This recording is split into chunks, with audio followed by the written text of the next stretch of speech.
ushers, I know na kayo ay watchful kung saan may mga bakanting upuan. Ano? Kasi may mga nakikita ako, mga nakatayo, kahit mga babae. So give them chairs, no, where they can sit. Okay? Let's turn our Bibles in the book of Colossians. Colossians chapter 3. Colossians chapter 3.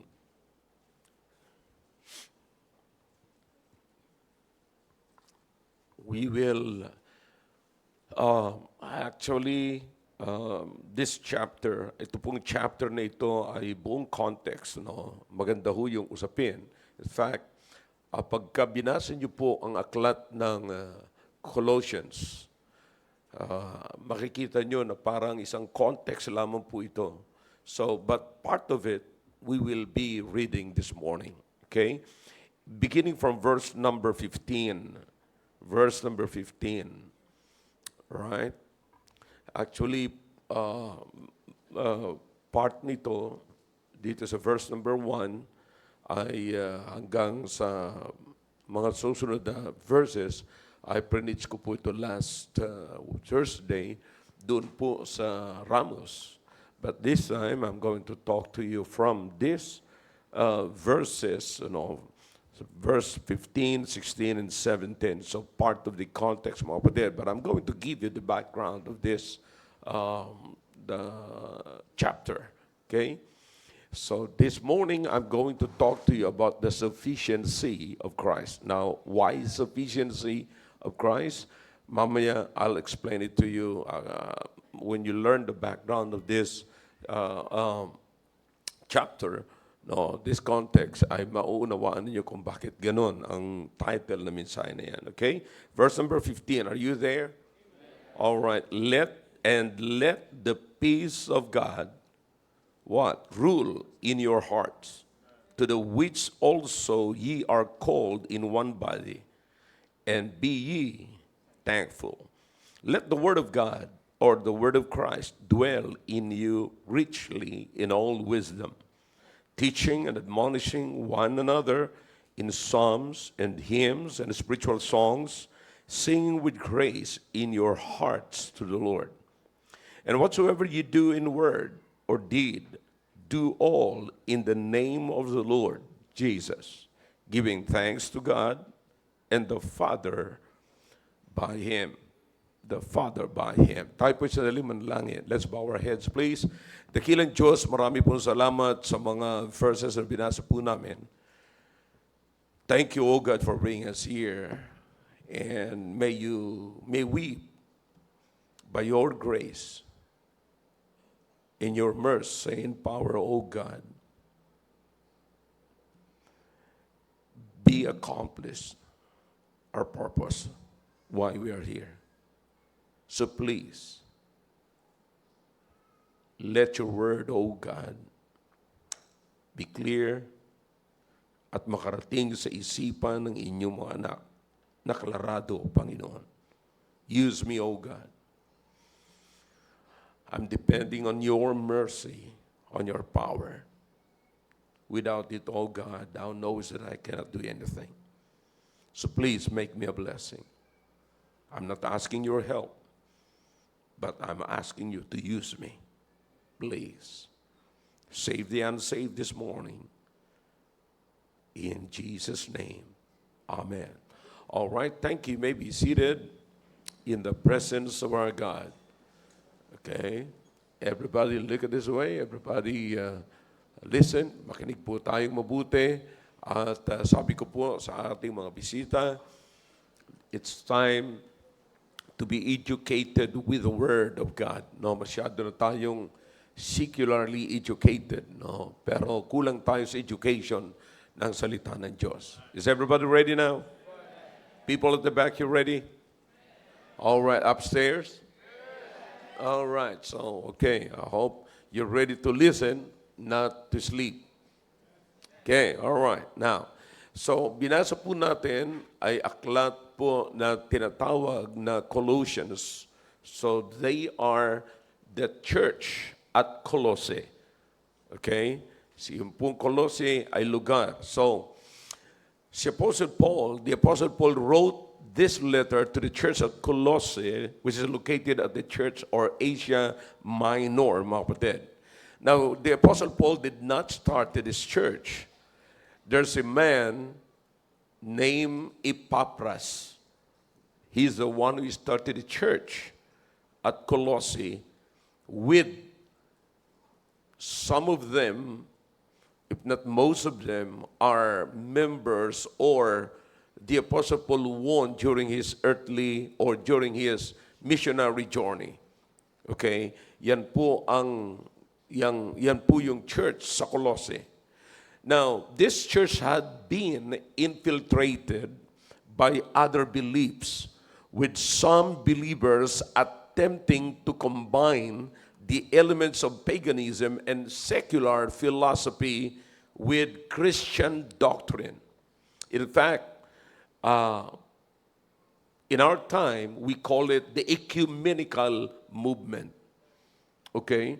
So, it is not a biblical movement. It is an ecumenical movement. Okay? Ang isang illustration po doon, kapag ka ang aso at pusa nagyakapan, that's the ecumenical movement. Magkakontra po yan. Okay? Now, so makikita nyo, nagkahalo-halong paniniwala po ito at ganun ang problema sa church at Colossae. Okay? Naunawaan nyo po, nasundan nyo ako.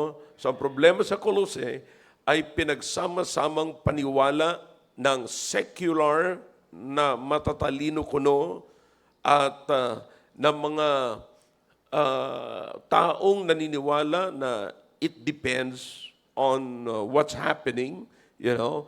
And then, pinaghalo nila yung paganism, hinalo pa nila. Ibig sabihin, yung mga dati nilang paniniwala sa Diyos na ganito, you know, ini-insert po nila yan. See, maging sa mga religious matter, kapatid, merong insertion. Hindi lamang po sa DPWH. Okay? So, ini-insert po nila yan sa katuruan ng salita ng Diyos. So, just imagine kung anong klaseng katuruan meron po sila. Di ba? So, the other Sunday, meron po akong binigay sa inyo na mga philosophy ng mga tao na sabi niya, basta, parang sa tao, basta alam mo, maniwala ka sa Diyos, pero kinakailangan magtrabaho ka rin para pakainin ka. You see, now, magandang pakinggan po yun mga kapatid, pero hindi po ganon ang teksto ng Biblia. That is not in the Bible. Okay? Now, pagka sinabing sundin mo lamang ang iyong puso, you know, at okay ka na, hindi po ganun tinuturo ng Bible, tinuturo ng Biblia, ay sundin mo ang Panginoon. Hindi ang iyong puso, sapat ang puso ay mandaraya. So that's the philosophy of men. So naunawaan nyo na ang simbahan po, na pag hindi po yan run, or, run, of course, by the Holy Spirit with the pastor, okay, na itinalaga ng Panginoon, magkakaroon ng labo-labong katuruan sa loob ng simbahan. You see, sa simbahan po, ang tinuturo ng Biblia is oneness, one doctrine, one God, one doctrine, one baptism. Okay? That is the doctrine of God. Okay? So this church has been infiltrated by that kind of belief.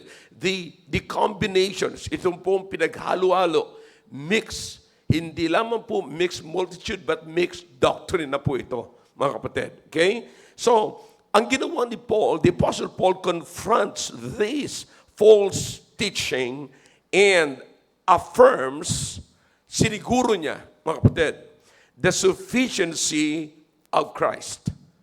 Okay? So siniguro niya, sapagkat napakaraming katuruan, huwag niyo pong kakalimutan yan, napakaraming katuruan, then in-affirm sila ni Paul, no, hindi niyo na kailangan niya. The Apostle Paul was simply saying that you don't need that kind of doctrines, you don't need that kind of relativism, you don't need that kind of secular knowledge or secular doctrine, that above all, parang, you know, kung sino yung mga may patas sa pinag-aralan, sila yung sikat sa loob ng simbahan. No, sapagkat sila yung mga investor sa loob ng simbahan. Kay Paul, no. Pinapakita ni Paul, in-affirm ni Paul ang sufficiency ng Panginoong Hesus Kristo. It means, You have to stop chasing the world because Christ alone is enough. Yan ang sinasabi po ni Paul. So, in this case, mga kapatid, in this message, God reveals Himself to us from salvation. Okay? Ito po yung paano ginawa ng Panginoon yung atin pong pagiging Kristiyano at kung paano niya ni-reveal, ipinakilala ang kanyang sarili. Nagsimula ang kanyang pagpapakilala sa ating sarili nung tayo po ay naligtas. So God reveals Himself to us from salvation. Okay, para sa mga bisita po namin, pag sinabi po yung salvation, kaligtasan. Ano po yung kaligtasan? Katiyakan, anumang oras dumating sa iyo ang kamatayan, 100% tiyak mo ang langit. Hindi sa pamamagitan ng pag-join mo sa church, hindi dahilan sa bautismo o binyag o anumang mga religious exercises or sinusunod na creed sa loob ng simbahan. But only by the Lord Jesus Christ. By your faith in Jesus Christ. No? Ang ginawa natin, tayo po'y nanampalataya, iisa lang ang kaligtasan po natin. Kung ako man ngayon ay anak ng Diyos at nakatitiyak 100% na ako'y pupunta ng langit pagka ako'y namatay, it is because I accepted the Lord Jesus Christ, just exactly what you did. Okay? I accepted the Lord Jesus Christ as my Lord and personal Savior.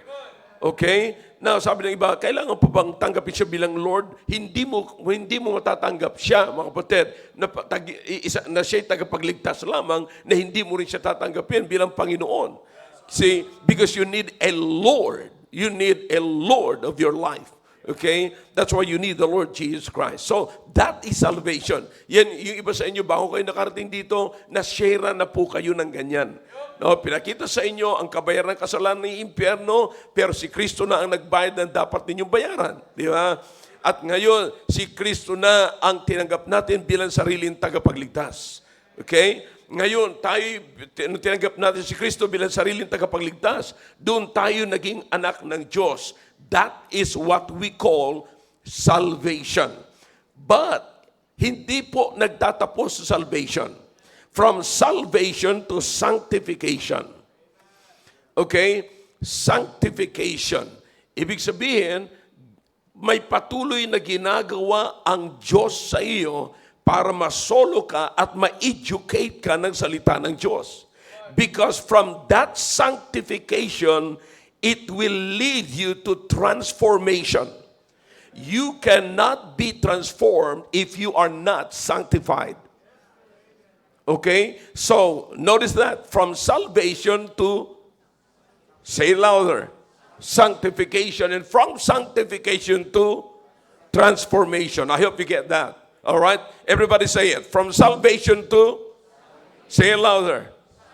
And from sanctification to, all right. Pero hindi po yan nag-i-end dyan. Hindi po yan nagtatapos dyan. And that transformation will lead you to eternal glorification. Praise the Lord.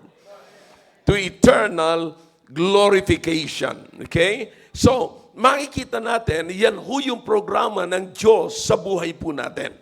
So exactly, the Apostle Paul was showing to the church at Colossae that Jesus is enough. Hindi mo na kinakailangang ipagmalaki pa kung anong meron ka. Sapagkat lahat ng yan ay provisions ng Diyos. Amen? Now, if God or if Jesus is enough, if Jesus is enough, this church ought to demonstrate character and behavior that proves that God or Christ is enough. Okay? Kung talagang ang church, kung talagang tama na, sapat na si Kristo, mga kapatid, dapat maipakita ng church na ito sa pamagitan ng kanilang kaugalian, sa pamagitan ng kanilang asal, na talagang si Kristo ay sapat na. Alam niyo ang problema ng Christianity ngayon, mga kapatid, may Diyos tayo, pero kapatid, hindi tayo naniniwala na sapat na ang Diyos. Kaya plus pa tayo. You see, that is exactly the situation and condition of the church at Colossae. They believe in God, but they have to put on more beliefs. You see, marami pa, may mga plus pa. Para bang sasakay ka sa Cebu Pacific, bayad ka ng piso, pero plus, magtatapos kayo sa 12,000. Okay? All right. So I hope you get that. So, paano po dito, as far as behavior is concerned, how did the Apostle Paul convince or encourage the church at Colossae to live for Christ? Okay? Now, this is exactly, mga kapatid, what we have just read in verse number 15. Okay? Notice what the Bible says in verse number 15. Notice that. May mga pagkakataon na sinasabi niya ni Paul, bago po yan nangyari, mga kapatid, like in verse number 5, mortify. In other words, kill. Okay? Therefore, your members which are upon the earth, fornication, something like that, and so on. So, sinasabi ni Paul na, you don't need this. Kill it. Okay? Because these are the instruments of carnality. Okay? Nakita niyo po yan, that is in verse number 5. You see, sapagkat, because of this, if you do this, verse number 5, then you are inviting the wrath of God to come upon you. Okay? So yan ang makukuha mo dyan. Wala kang makikitang makukuhang masaya dyan, kundi ang makukuha mo lamang dyan ay yung puot ng Diyos na mapapasa iyo. Now, so para ma-exercise natin, makuha natin yung sinasabi ni Paul, yung character, at may pakita natin na ang Diyos ay enough. Okay? In order for us to understand that God or Christ is enough, we must do this first in verse number 15. Ano yung sabi sa verse number 15? Let the what? Peace of God. You see, the peace of God, the Apostle Paul said, and let the peace of God rule in your hearts. You see, rule in your heart. Now, notice what the Bible says here. Notice what the Apostle Paul is saying here. The peace of God must be the rule of our conduct. Okay? Now, kapag wala kang peace sa Diyos, walang magandang conduct. So, the rule of conduct must be the peace of God. Okay? It is the peace of God. Peace of God and not the pace of men. All right. Baka hindi nyo gano'n mo kuha. It is the P-E-A-C-E of God. Okay? May lalagay mo ba dyan itong? Okay. It is the peace of God and not the P-A-C-E of men. That should rule your conduct. Okay? Now, so, dapat maliwanag po yan. So, in other words, we should understand that we must behave according to what we believe. Okay? We must behave according to what we believe. We must behave according to how we believe. You see, what you believe and how you believe affects how you behave. Okay? Your behavior is affected by what you believe and how you believe. Okay? Now, I hope na nasusundan niyo po yan, mga kapatid. Now, we live by principles of person or of a person. Okay? One more time. We live by principles of a person. So in other words, yung pong prinsipyo natin is not just a principle but a person. Because how we believe, kapatid, what we believe is our faith, or tells us about our faith in God, our faith in Christ. You see, ang sinasabi po rito ni Paul ay patungkol sa peace of God that will rule our conduct. You see? So, the peace of God ought to govern the decisions you make from a fixed position. Alam niyo kung bakit ito fixed position, mga kapatid? Alam niyo, ang rule dito, pagka tinignan niyo po yan, mga kapatid, sa totoong ibig sabihin, yung etymology niyan, tumutukoy po yan sa isang umpire, not a referee. Magkaiba po yung referee at saka umpire. Yung referee sa basketball, tumatakbo yan. Nagdi-depend yung referee na yun sa pace ng mga naglalaro ng mga sa basketball. In other words, pag tumakbo yung nagbabasketball, yung basketballista, tumatakbo rin yung referee. Pero ang umpire, naka-steady po yan. At siya ang nagsasabi kung outside or inside or over. You understand that? So he's making a decision from his fixed position. You see? So that's a principle, kapatid. Is everybody getting the point? Okay, palagay ko naman wala namang mahirap dito, mga kapatid. Alright? So, makikita niyo po, mga kapatid, ang isang Kristiyano na may peace ng Diyos, inuulit ko po, you see, yung pong umpire or yung referee, pag tumakbo yung player, tatakbo rin siya. Okay? Pero yung umpire, naka-steady po yan. Alright? Naka-fixed position po yan. Diyan lamang po yan. So, in other words, kapatid, anumang lakad mo, bilang isang tao na meron kang fixed position, if you have a fixed position in Christ, you have a fixed decision in Christ. You cannot have a fixed decision if your position is not fixed. So ano po yung peace of God? You see, now, yung peace, mga kapatid, ng Diyos ay nauunawaan po natin yan nung tayo ay tumanggap sa Panginoon, nakipag-areglo tayo sa Diyos. And we are declared by God, we are justified. Okay? We are justified. In fact, bago po yan, may makikita po kayo dyan na sinasabi ni Paul, your life is hid in Christ.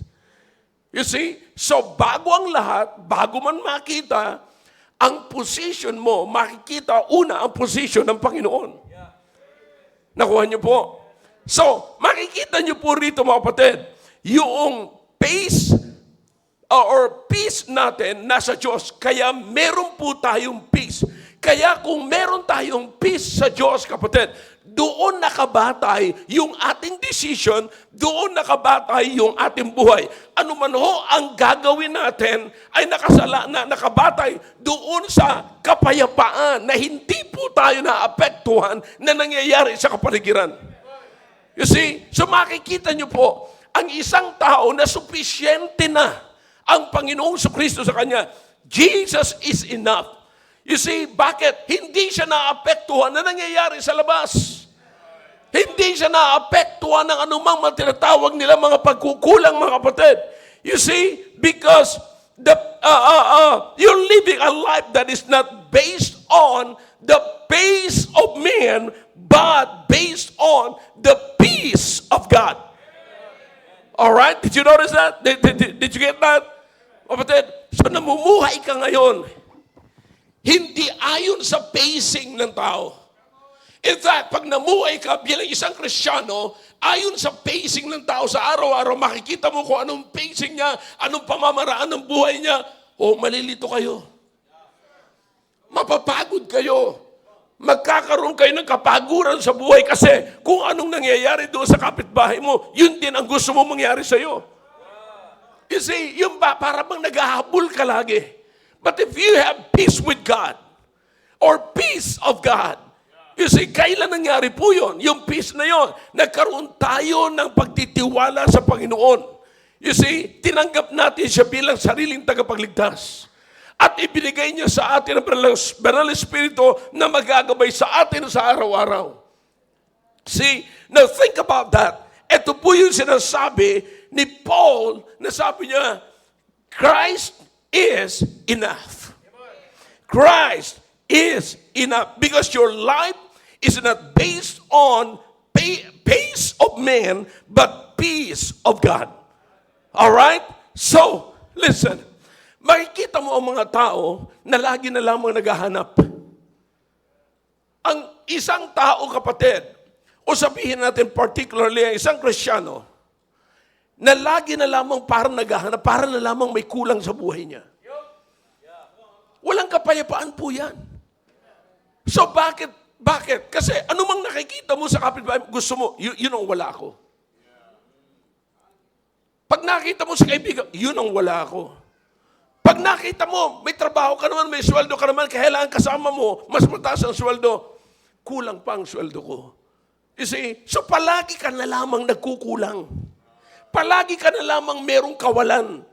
Walang kapayapaan, kapatid. Bakit? Sumusunod ka sa pace of man and not the peace of God. Did you get that? All right. So, listen, you've got to be, the Apostle Paul was simply saying, you've got to be a Christian who says, I'm not missing what I don't have. Because I'm not living like I'm lacking. Did you get that? One more time.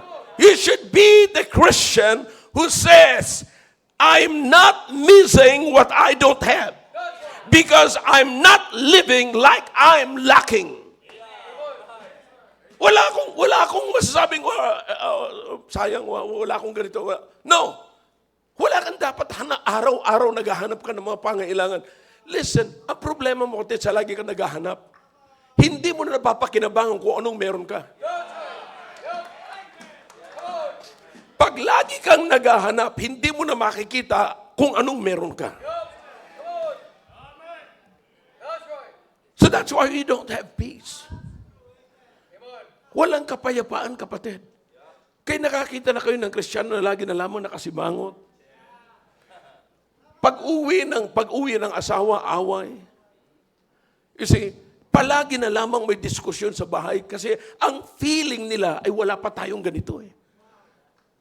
Hindi pa tayo, walang contentment, kapatid. So the Apostle Paul was telling the church at Colossae, Christ is enough. Christ is enough. So just imagine kung anong church meron po itong kapatid na nagkalabo-labo na. Dahil sa gusto nila lahat, buong mundo nasa kanila. You see, kapatid, you understand, if you keep on chasing the world, you cannot win the world. Let me say this one more time. Young people, I hope you're listening to me. If you keep on chasing the world, you cannot win the world. You cannot get it. Hindi mo mahahawakan yung mundo. Bakit? Paiba-iba yan eh. Kaya nga ito sinasabi ko sa mga young people, you stop chasing the world. Why? Because Christ is enough. Akalain mo may mga young people ngayon na hindi nila alam kung anong pinapasok nila.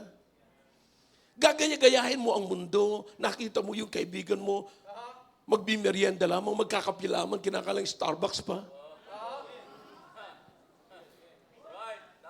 Samantalang meron ng mga ano yun, yung black coffee, yung steak. Yeah, steak. Yung Nescafe. Yeah, magkano lamang yung mga 2 pesos. Against 100 plus, 120. Ay kasi gusto ko, pastor, yung macchiato. Macchiato. Alam mo yung kapatid, listen now. Here's a problem na hindi nyo nakikita. Pag pinasok nyo, young people, ang buhay ng mundo, pumapasok kayo sa isang expensive na pamumuhay. Pumapasok kayo sa high maintenance na buhay. Which, na pag meron na kayong pamilya, sasabihin nyo na, kulang. Bakit? Eh yun kasi ang buhay na pinasok nyo eh. Meron namang buhay na sobra-sobra eh. You see, bakit? Wala kayong contentment. Bakit walang contentment? Because you're chasing the world. You don't have the peace of God, but you are following the pace of men. Did you get that? So kaya nasa ngayon ang buhay na mahirap, kapatid. Kalahin nyo, may mga, ang baba lang naman ang sweldo. Kung ano-ano pang gusto mo pagka, hindi makakain na may gulay na dyan, niluto na walang betchin, na walang cubes, walang ano yun. Yeah, yung mga pampasarap. Magic sarap, yeah. Hindi ko naman down yan. Baka ako'y akusahan ng magic sarap na sinisiraan ko sila. But listen, hindi ko na kaya ng magic sarap kung binibigyan ako ng Diyos ng masarap na taste. Aba, pagka kami kumakain sa Ramos, kapatid, yung okra lamang, sasaw-saw mo ng gano'n. Asarap kaya ng okra. Wag mo lang gaanong lutuin ang lutong-luto. Kasi pag niluto mo na lutong-luto yan, hindi mo na kinakalanguyain. You just suck it down. Ayun, nandito na yan. See, you understand, mga kapatid? Ang problema natin ngayon, kaya wala tayong kapayapaan, laging may away sa loob ng bahay, laging may kulang sa loob ng bahay. Bakit? Sapagkat we're chasing the world and we're not following or living in the peace of God.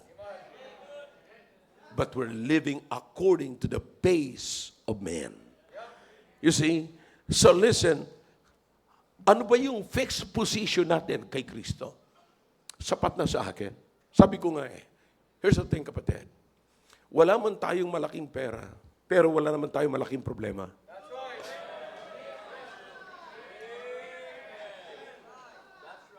Wala man tayong malaking pera, pero just imagine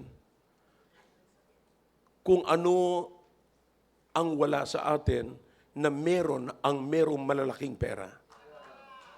I don't know about you, dito kung sino sa inyo rito nagmi-maintain worth 10,000 pesos a month.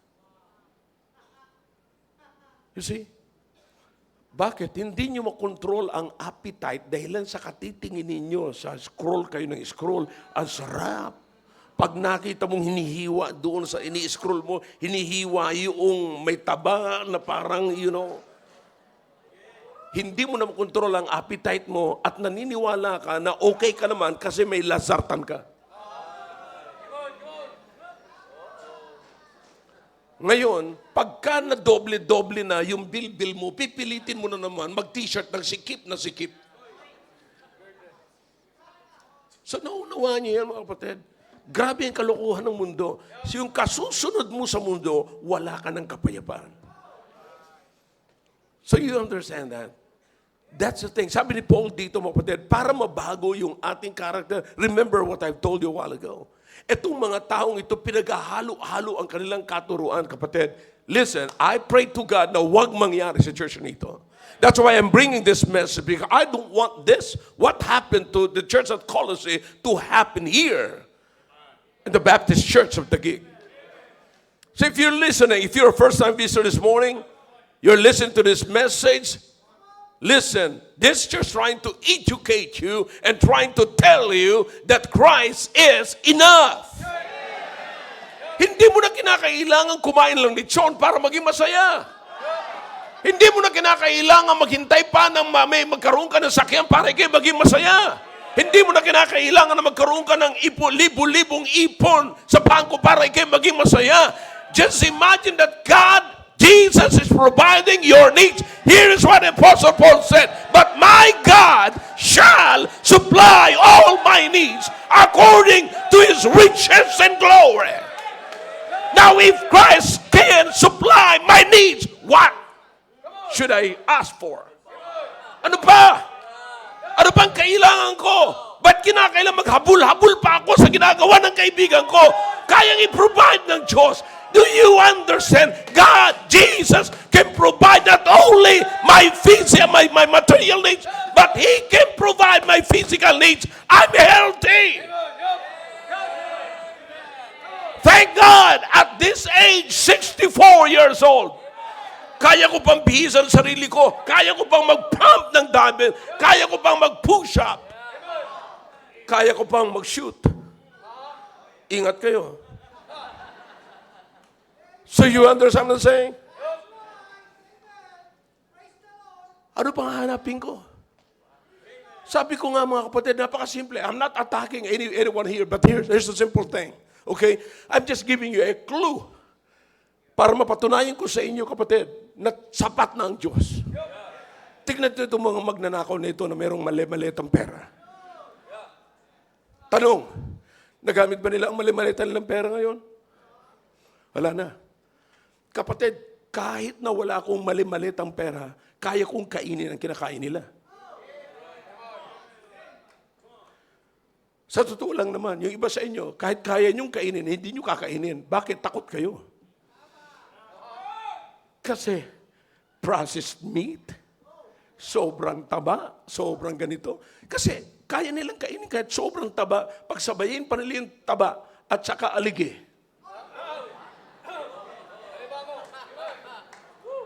Kaya nila. Alam mo kung bakit? May lasartan sila. Kaya nila kasi may St. Luke sila. Pero kapatid, hindi ko na kailangan ng St. Luke's. Hindi ko na kailangan ng lasartan. Kapatid, I'm in this age, kapatid, pero wala akong maintenance. Ang maintenance ko lamang, kapatid, kape at pagkain. I have to maintain to eat. Yeah.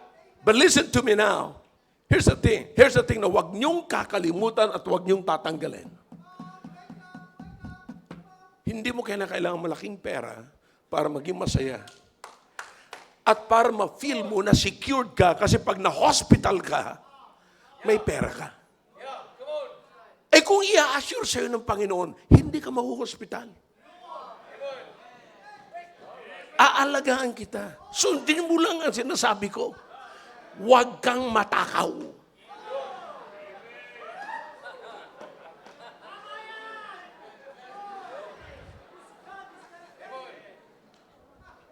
See? Nagkakabaon-baon na sa utang dahil sa katakawan.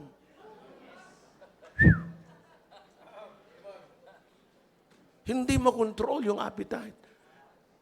Sabi ko nga kahapon, kapatid, salamat sa Panginoon. Kahapon kasama ko si Richard. All the way kami rito. Tinapay lang. King burger nga lang, Whopper nga lang. With cheese, with bacon and everything. Sabi nung nandun sa cashier, sabi niya, lalagyan po ba ng cheese? Sabi ko, ilagay mo lahat. Hindi na ubos si Richard. Inuwi pa kay Sandra. Diyan ako believe kay Richard. Naalala niya si Sandra. Pero kailanman hindi siya naalala ni Sandra. But anyways, here's the thing, kapatid. See, alam mo ba, maghapon ko nang kinain yun. Yeah, yun yung almusal ko. Tinanong ko si Richard habang bumabiyahe kami. Sabi ko, Brad, nag-breakfast ka na ba? Sabi niya, kasi alam niya, mag-i-stop kami. Kaya wala siyang sinabi. Pero sabi niya, nagkape lang po ako, sir. Yeah. Nagkape lang ako. You know, pagka ganun mga tunog, mga kapatid, ang ibig sabihin yan, gusto niya pang kumain. Yeah. Para yung may kasama pa akong isa pang pastor. Maya hindi siya mapakali. Nagdadrive ako ganun. Kung ano-anong, sabi niya, nasaan dito, sir, yung mga kinukut-kut mo rito? Ay, hindi naman talaga ako hindi ako sanay ng mga junk food, mga kapatid, no. So, ang ibig sabihin lang nun, bili tayo, sir. Ako madali akong kausap, mga kapatid. Madali rin ako makaintindi. Pero, hindi ako madali mapaluko. But, anyways, the thing is this. We do not have the peace of God because we are following the pace of men. You're missing the peace of God. In other words, hindi tayo nakukontento sa anumang binibigay sa atin ng Panginoon. You see, para kang magsasabong, nananalo. Nung tinanong, panalo ba? Tama lang. Tabla lang. Pero panalo yun. Oh. Parang hindi kayo nagsasalita, nagpapahalata kayo mga nagsasabong dito. Ano? Kilala ko, nasa likod yung iba eh. Yeah. Kanina, actually, bago nyo nahipo yung misis ninyo, nahipo nyo na muna manok ninyo eh. Yeah. Mabuti pa sa manok ninyo, nag-good morning kayo, sa misis nyo, hindi. Okay. Yeah. All right. Now, so, the problem now is this. Sabi ni Paul sa kanya, sabi ni Paul sa mga taga-Colossae, let the peace of God rule your conduct. Now, kung supisyente na po ang Diyos, just imagine, kung supisyente na ang Panginoon, anumang gagawin ko sa aking buhay, nakabatay doon sa sufficiency ko sa Panginoon. Hindi magastos na buhay. Bakit? Ang nagpapasaya sa akin ay hindi yung binibili ko. Ang nagpapasaya sa akin, hindi yung desire na bibilin ko. Ang nagpapasaya sa akin, yung binibigay, pinuprovide ng Panginoon sa buhay ko. Oh yeah, I'm telling you. I'm not missing what I do not have because I'm not living like I'm lacking. In fact, kung hindi ako titingin, mga kapatid, doon sa mga pastors na bumili ng eroplano, hindi ko malalaman na wala pala akong eroplano.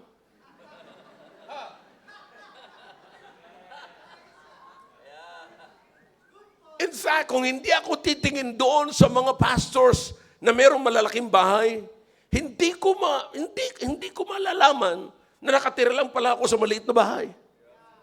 You see? But listen, wala man akong eroplano, wala man akong malaking bahay, wala man akong malaking pondo na pera, mga kapatid. But listen, I'm happy with the Lord.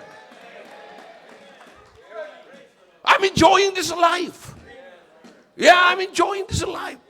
Sabi ko nga, every time nakakain kami doon, kasama ko yung mga builders natin. Pag kumakain kami, may paborito akong ulam doon, mga kapatid. Papaluto ako ng tilapia na yung may suka, ano tawag doon?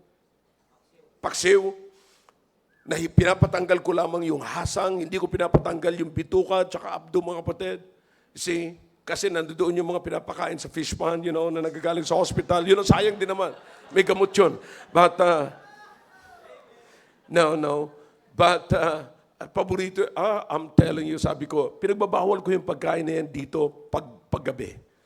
Kasi ayokong kumain ng marami pagkagabi.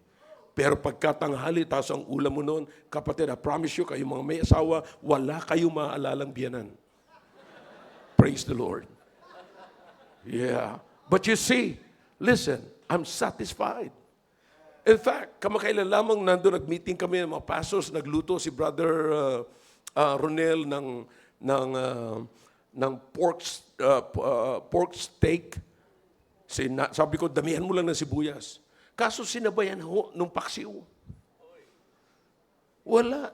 Hindi ako nakakain ng pork steak. Nandun ako sa paksiw. Kasi may okra, may talong. Oh, I'm telling you. Yeah, sabi ko, inyo na yan. Sa inyo na yan, akin lang to. So you understand, minsan gusto natin pag may nakahain dyan na lahat ng pagkain, gusto natin tikman lahat. Kahit hindi na kasya sa tiyan, kinakailang lumundag pa. Para lamang bumaba sa paa. At magbakante rito. Pero napapansin niyo mga kapatid, yung sobra-sobra na, nandito na sa side. Ang nakakalungkot pa niya, pumunta pa sa likod. Kaya pag lumakad tuloy, alam mo kung saan pumupunta? Dito sa pinakamalaking muscle. Alam niyo ba yan? Kaya tuloy pagka lumaki na ito, pag lumakad kayo, parang itik na. Gluttony is sin.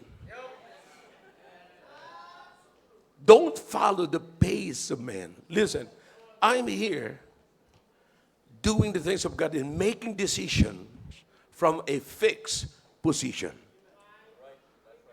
Is there anybody here this morning who sabi, yeah, fix na ako, tama na, sufisyente na ang Panginoon, sapat na ang Panginoon, at kung ano sasabihin ng Panginoon, ano mo binibigay sa akin ng Panginoon, alam kong yan lang ang kailangan ko. Salamat na hindi ako binibigyan ng Panginoon, okay, yan, extra mo, 10,000 yan, iyon na yan, pang maintenance mo. Panginoon, tanggalin mo lang yung 10,000, ayoko mag-maintenance. See? Na pagka medyo na-feel mo mainit ang tenga mo, iinom ka na. You see, bago ka kumain, iinom. Yung iba pa dyan, pasekreto pa, ayaw pong pahalata. I know you. Matagal-tagal lang akong buhay dito sa ibabaw ng lupang ito, mga kapatid. See? So gumagamit tayo na hindi naman natin talaga kailangan. That's why, sumusunod tayo kasi sa tao at hindi. Sumusunod tayo sa hakbang ng tao at hindi sa kapayapaan ng Diyos. From a fixed position. What is your position in Christ right now? Are you in a fixed position? Magsasabi ka, hindi ko na kailangan ito. Secondly, notice what the Apostle Paul said. Ang sinasabi ko po sa inyo, mga kapatid, is the basis of our behavior. Our belief is the basis of our behavior. See? Now, verse number 16. Look in verse number 16. Notice what the Bible says here in verse number 16. Let the word of God, what? Or the word of Christ, what? Dwell in you richly in all wisdom. Let the word of Christ dwell in you. Okay? The word dwell here means to stay, to reside. You see? So, the word of God must reside in us. Paul said, abundantly. Abundantly. You see? Now, kapatid, ang problema po natin, kukunti ang pick up natin ng salita ng Diyos. Hindi tayo gaanong interesado sa salita ng Diyos.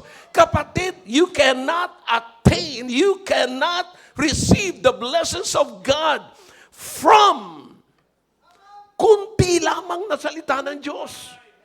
You see, I'm saying you cannot fully live for God if you don't want the Word of God. If you don't have much of the Word of God, then how can you live fully for God?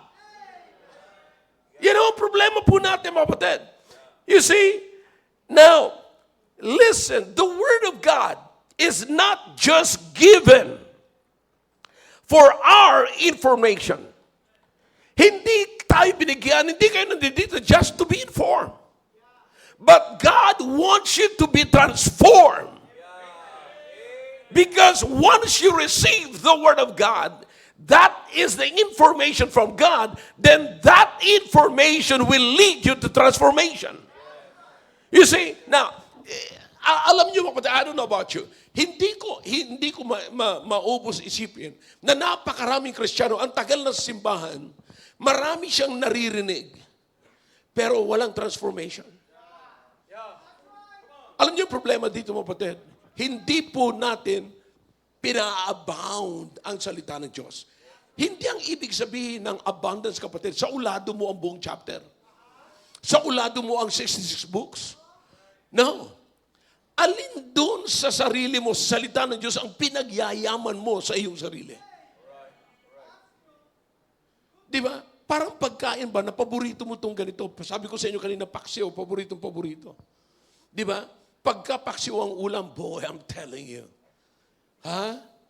Sabi ko, ang dami yan. Grabing, lalo na, hahainan ka pa ng suka na merong sili. Yeah. Kahit na kapatid, meron diyang yung lechon, ang tawag doon sa Ilocanja, yung lechon, yung bagnet. Yeah. Hainan ka ng bagnet, tapos hainan ka ng paksiw. Papipiliin man ako sa dalawang yun, kapatid. Uunahin ko yung paksiw, susunod ko yung bagnet. But, I'm telling you, but here's the thing, kapatid. You know, ang problema natin is wala tayong pinagyayaman na salita ng Diyos sa buhay natin. Now listen, pag may naririnig tayo rito, anong ginagawa natin? Saan mo ginagamit yung naririnig mo rito? Yung iba sa inyo ngayon, senior citizen na kayo, pero lumaki kayo sa Sunday school. Pero anong na-transform sa buhay ninyo? Listen, your transformation is the same thing that you will transfer to your children. Nakuha niyo yun? Yung transformation ninyo, yan din yung ipapasa ninyo sa inyong mga anak. Anong naging paraan ng transformation? Here is the thing. Do you really believe in God? Now, sasabihin ko lamang po ito sa inyo para maging makatotohanan sa inyo ang Diyos. Okay? Now, hindi ko pwedeng hindi sabihin ito mga kapatid eh. Kasi nakikita ko ang problema natin sa loob ng simbahan eh. Sa loob ng simbahan, parang nakikinig tayo ng salita ng Diyos, blessed na blessed tayo. Pero bakit paglabas, wala na yung Diyos? Now, here's the thing. Para lagi kayo may iisipin. Okay? Ano sabi ho sa Genesis 1:1? Put it there. Genesis 1:1. Ano sabi? Alright. Sabihin natin na sabay-sabay. Ready, go. Do you believe that? Naniniwala kayo na merong earth, pero hindi fully naniniwala na merong Diyos. Bakit? Nakikita niyo yung earth, pero yung Diyos ay hindi. Pero simpleng analogy lamang po ito, kapatid. Para maniwala tayo ng mabuti na merong Diyos. Nasaan ka ngayon? Nasa earth. Right? Then, ayon sa pag-aaral natin, ewan ko lang kung nadaanan niyo yung Sunday school, the earth is the most habitable for human being to dwell. Ang tubig, the air, everything dito, kapatid. Nagtataka ba kayo kung bakit ang mga Pilipino ay wala sa buwan? Yung buwan ay nasa Pilipino. But ang ibig ko sabihin, kapatid, here's the thing.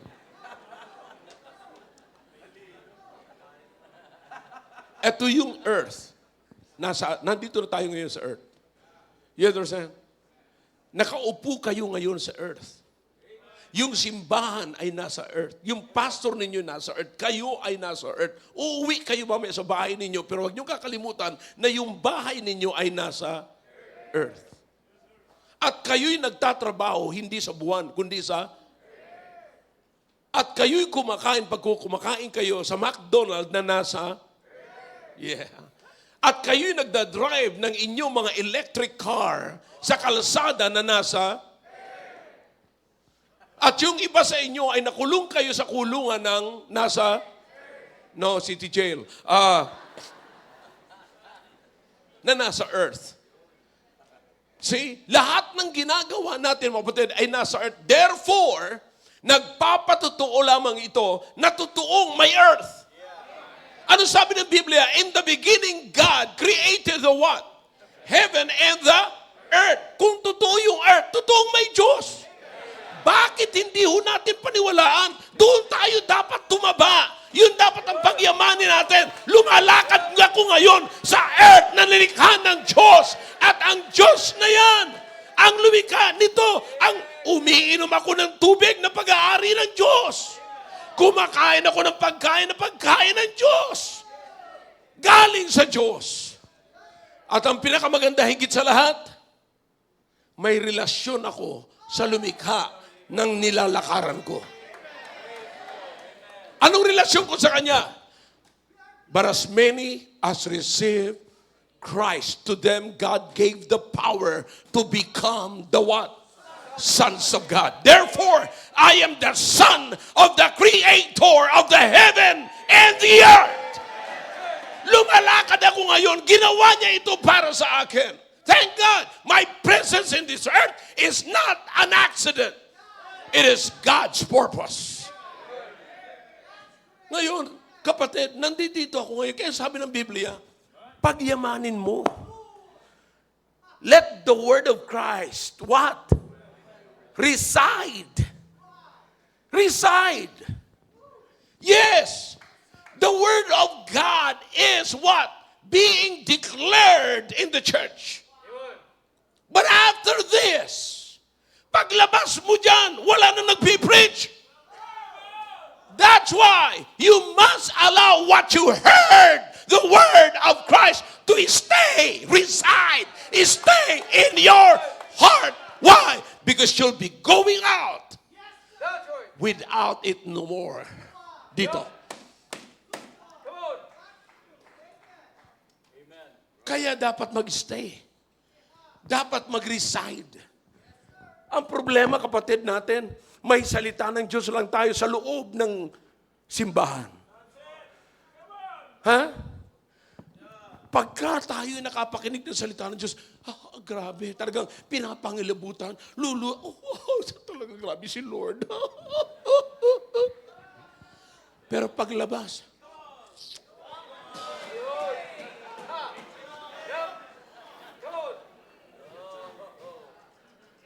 wet lifting. Hindi weight. Wet. Alak na. See, that's a problem. Bakit? O bakit hindi nababago? Bakit wala ho tayong transformation? Meron tayong information. Kasi yung information ay hanggang dito lamang. There is nothing in you that stays. Right.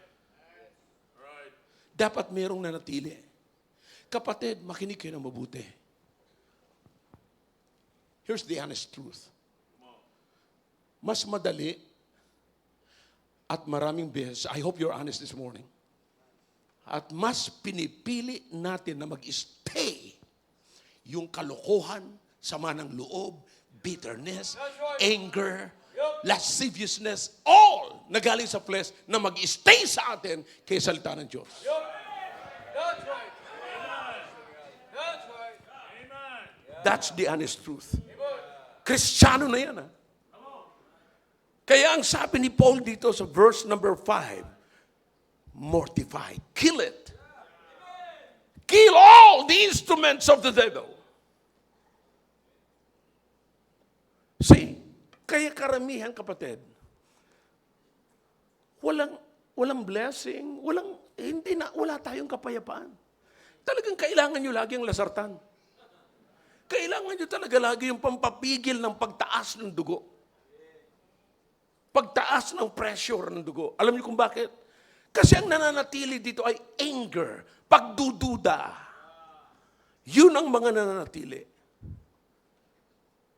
Hello, Mike, test. May sound pa ba? Parang biglang tumahimik ang bayan. Act like na hindi ikaw yun. Yeah. Mas madaling manatili yun at pinipili nating manatili yun kaysa pagyamanin natin ang salita ng Diyos. And we are expecting God to bless us.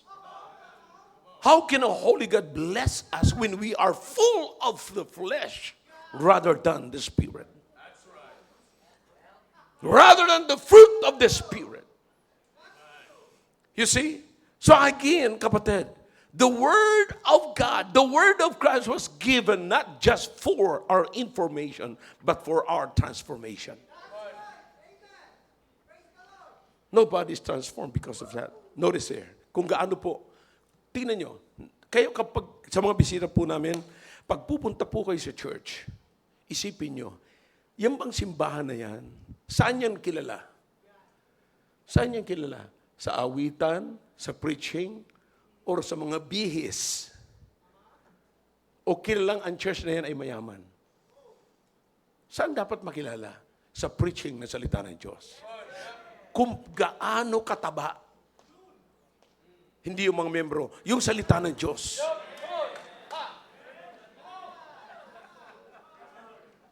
Bakit? Anong pinagyayaman dyan? Hindi pera. Anong pinagyayaman dyan? Hindi yung kalokohan, hindi yung mga edukasyon sa ibabaw ng lupang ito. Anong pinagyayaman dyan? Salita ng Diyos. Notice what the Bible says here, kapatid. Notice, same verse. Ano sabi ng Biblia? Alright, same verse. Let the word of Christ what? Dwell in you, reside, stay in you, richly, in all wisdom, teaching and admonishing one another in what? Psalm and hymns And spiritual songs, singing with grace in your hearts to the Lord. Teka muna, papaalala ko lang sa iyo, singing, sabi ng Biblia, singing, saan? With grace in your hearts to the Lord. Hindi ho, dito, publicly, okay? Kasi pag ginawang publicly, nakaka-offend eh. But anyways, here's the truth, kapatid, okay? Let me give you the background, okay? The Apostle Paul was admonishing or encouraging these Colossians, okay? Sabi niya, umawit kayo. Because back in those days, kapatid, the New Testament is not completed yet. Okay? So, ang kanilang batayan lamang ay yung nasa Old Testament na kanilang naririnig. Wala pa, hindi pa tapos ang Bible, na katulad na meron tayo ngayon. Kaya po, mga kapatid, ang education ng salita ng Diyos ay hindi lamang po nagtatapos sa preaching. Mapapansin nyo, kapatid, sabi ng Biblia, spiritual songs, hymns, like David's song, something like that. Bakit? The hymns, yung hymnal. May hymnal po tayo rito, mga kapatid. You see that? This is, ito, sabi dito, nakalagay po dyan, Baptist hymns. Okay? Bakit? Dito pa lamang sa hymnals, kapatid, meron din pong sinasabi dyan ang tungkol sa Diyos. Kaya nga, mahal natin yung hymnals. Kaya nga, gusto natin yung hymns, kapatid. Eto, gusto natin ito. Bakit? Dito, sa awitin na ito, ay makikilala mo ang Diyos. Back in those days, that the songs in the church is not for entertainment, but for education. You remember the song? Love lifted me. What page is that? 9. Tignan mo. Look at the message of the song, kapatid. Ano sabi ng Biblia? I was sinking deep in sin, far from the peaceful shore, very deeply stained within, sinking to rise no more. But the master of the sea heard my despairing cry. From the waters lifted me. Now safe am I. Love lifted me. Love. Who is that love? Jesus. Jesus lifted me. So sa awitin pa lamang, kapatid, dito, kaya nga sabi ni Paul dito, okay, he said, admonishing one another in psalms. Bakit in psalms? Songs. Kaya, kapatid, pag umaawit tayo rito, our songs here is not designed for the flesh, but designed for the church, for the heart. When we sing the song, inawit kanina ni Dominic, napakaganda. The King is coming.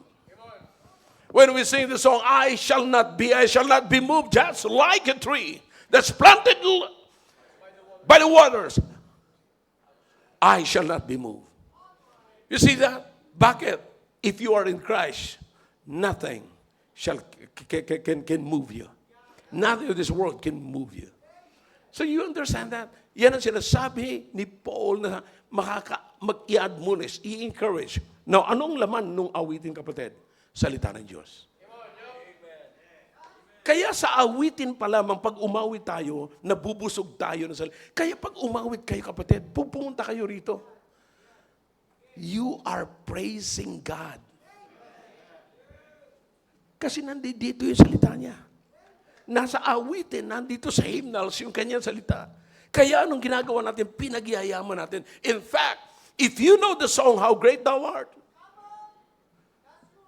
hindi ka ilalayo sa salita ng Diyos.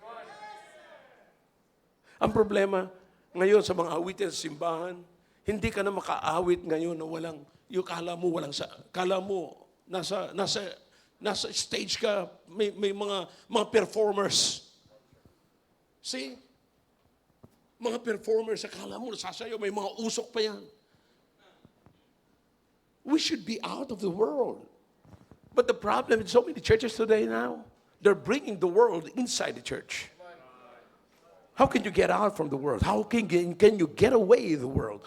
Because people, they don't want to get away from the world because they love the world. But you remember what the Bible says. Love not neither the things that are in the, if any man love the love of the Father is not in you.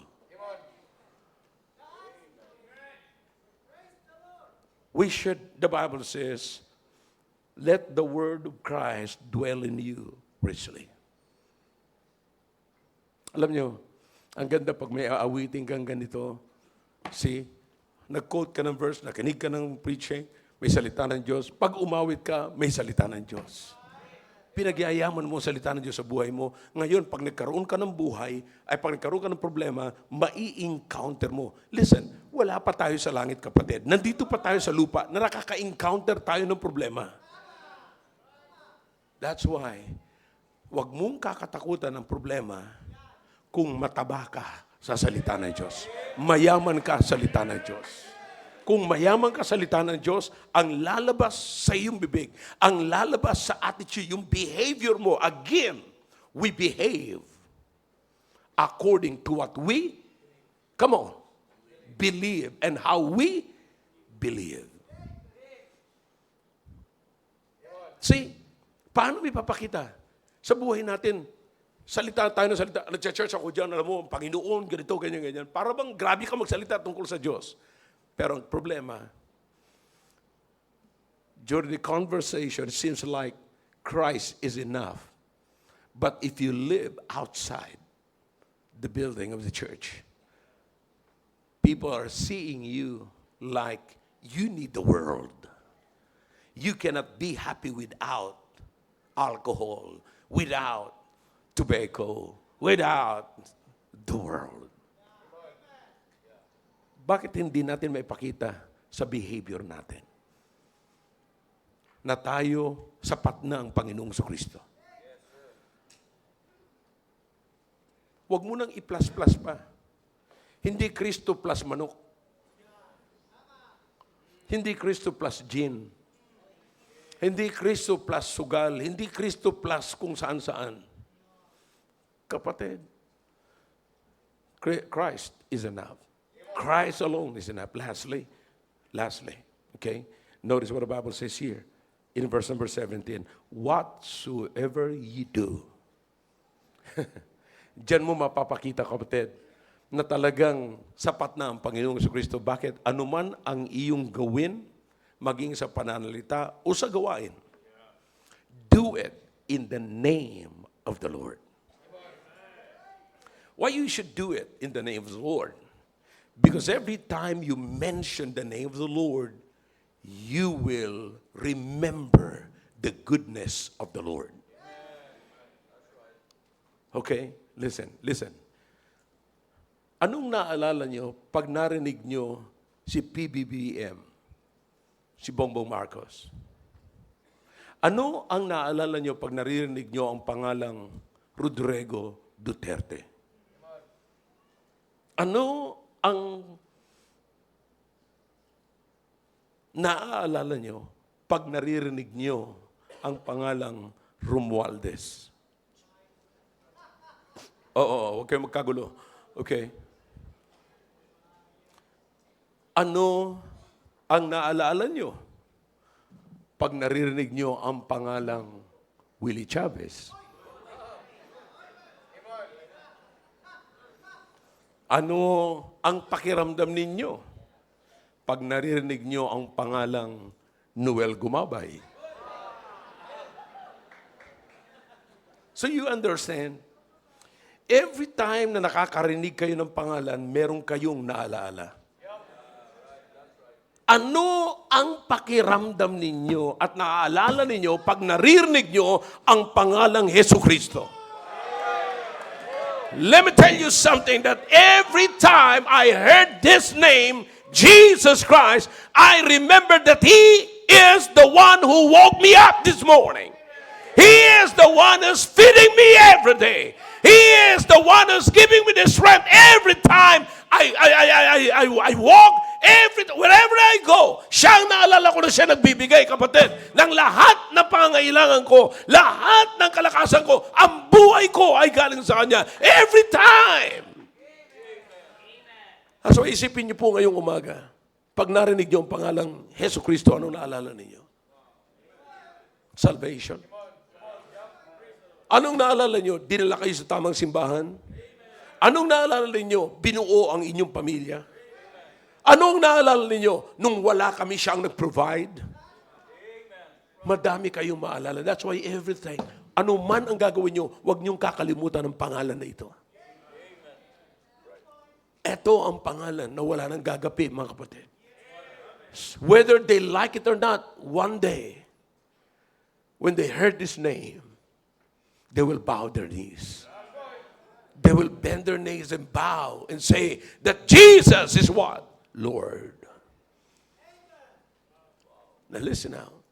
Here's the thing, kapatid. That's why, makikita nyo, Christ is enough. He is an all-sufficient God. See? Now, ngayon, hindi ho masama na tayo naghahanap buhay at magkaroon ng maraming pera. Hindi ho kasalanan yun. Pero kung sa isip mo, yun ang hinihintay mo para makilala ka at para maging masaya ka, nauuna na ang stress kaysa pagkakilala sa iyo. Salamat sa Panginoon. Wala man ako malaking pera, pero wala rin ako malaking stress. Ang aking kasiyahan ngayon ay sobra-sobra kaysa aking stress.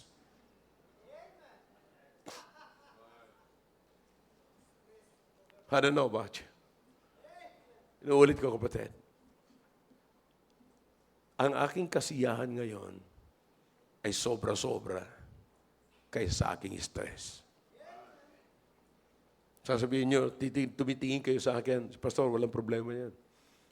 Yun lang ang alam ninyo. Pero sasabihin ko sa inyo, gaano man kabigat ang aking problema, mas lamang pa rin ang aking kasiyahan sa Panginoon. Because as long as the Lord is with me,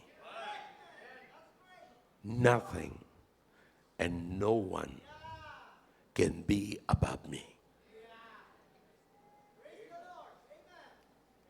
Hindi ko kayang ipagpalit ang isang supisyente na sa buhay ko. Sapat na sa akin yan. Hindi ko na kayang pwede ipalit pa yan, mga kapatid. Kaya ngayong gabi, ngayong umaga, ang mensaheng ito, hindi ko alam kung saan bahagi ng mensahe na ito kayo naabot. Pero isipin nyo ngayong umaga, supisyente na ba talaga yung Diyos na pinapaniwalaan ko? Sapat na ba talaga? O naglalaro lamang ako sa pangalan ng reliyon? Naglalaro lamang ako. Yeah, nandito ako sa simbahan. Kasi pagka every time napupunta ako sa simbahan, ang gaan ng pakiramdam ko. Niluluko ka lang ng emotion mo. Pero ngayon isipin mo, meron kang salita ng Diyos. Yan ang nag-i-educate sa iyo. Kailangan mo ang buhay na yan. Kailangan mo. Dapat mong pagyamanin ang salita ng Diyos sa buhay mo. You cannot again fully live for Christ if you don't want the Word of Christ. If you will not allow the Word of Christ to dwell in you richly, what will you allow to dwell in you richly? Kung hindi mo papayagan ang salita ng Diyos na manatili sa iyo, kapatid, sigurado ko may mananatili sa iyo. Pero alin yun? The choice is yours. Make up your mind, make a decision. But you listen to me now. Every time you make a decision, you must be in a fixed position. Fix your heart. Nasaan ka? Naka-fix na ba ang position mo? Before you make a decision? Napakarami mga gumagawa ng decision ngayon, wala sa fixed position. Listen, you're just following the counsel of men, not the counsel of God. You are chasing the pace of men, not the peace of God. What are you now? I hope this message is clear. Shall we all stand, please? Father, we thank you for the message. Thank you, O God, for your word. Now I beg you, O God, to please bless your words in the hearts of your people. Let your words, O God, dwell in our mortal body richly, abundantly. Let it stay, that we might use it when trouble comes. Please, O God, speak to your people. Your heads are bowed, your eyes are closed. God is speaking to your hearts through that message. Now let's come and make business with God. Let's do it.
Muli po, Diyos, nagpapasalamat kami sa ginawa niyo po sa aming kalagitnaan.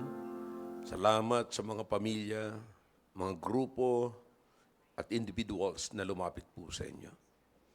O Diyos, pagpalain niyo po ang anumang nilapit ng inyong mga anak ngayon.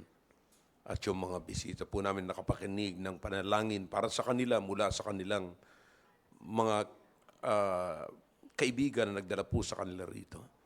O Diyos, paintulutan niyo po na sila ngayon ay maligtas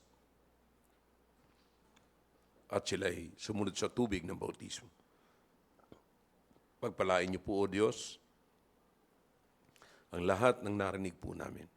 Salamat po sa mensahe. Tunay na ang inyong salita, O Diyos, ay mahalaga sa amin. Ito po ang aming dalangin pa. Salamat sa pangalan po ni Jesus. Amen.